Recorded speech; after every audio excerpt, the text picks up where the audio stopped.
Don't forget to subscribe and leave a comment on this video saying I subscribed. Let's get into it.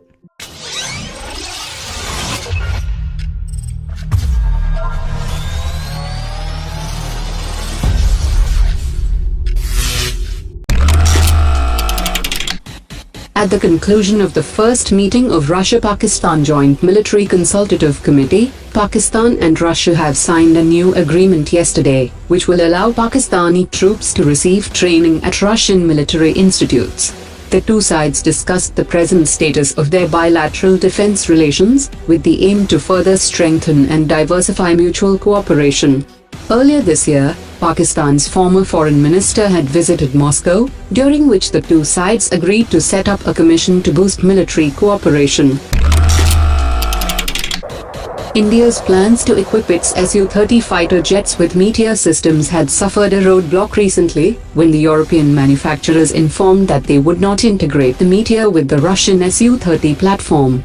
According to Russian media, Russia is keen to offer the K-77M and K-77ME to India, and the Russian Defense Ministry is currently completing the trials of the system, that has a range of 200 kilometers, and was exclusively developed for the Su-57.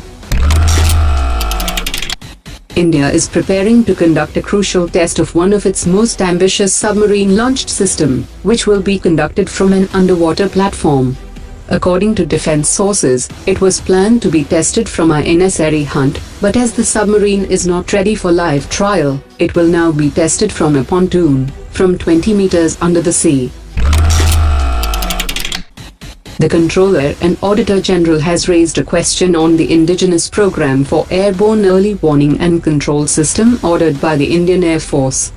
The auditor has said that operational requirements specified by the Indian Air Force were not met, and there has been a 70% time overrun in the project, leaving gaps in the air surveillance capability. The Indian Air Force had accepted the first aircraft in February 2017, and out of the 18 operational requirements specified by the Air Force, 8 parameters could not be fully achieved by the aircraft. From a technical standpoint, the Controller and Auditor General has said that the equipment on board the P-8I maritime patrol aircraft of the Indian Navy does not work as it is advertised, as the radars provided have capability limitations. The advanced sonar buoys to detect underwater submarines have not been acquired, thus adversely affecting the capability of the jets in service.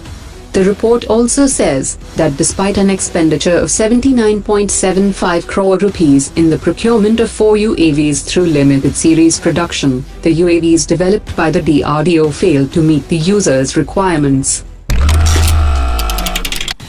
The Controller and Auditor General has pointed out the irregularities in the procurement of tyres for MiG fighter jets. The Air Force has been facing quality issues with the tyres of MiG aircraft since 2012, and a faulty tendering process adopted since 2009 have ensured that the contract was repeatedly given to the same foreign manufacturer, despite supplying defective tyres. The Controller and Auditor General has highlighted a range of operational shortcomings in frontline airfields of the Indian Air Force. The CAG has said that the government in 2011 decided to improve facilities at the airfields under the modernization of airfield infrastructure, but nothing has changed in most of them, and inadequate equipment and deficient infrastructure are impacting the readiness of the force.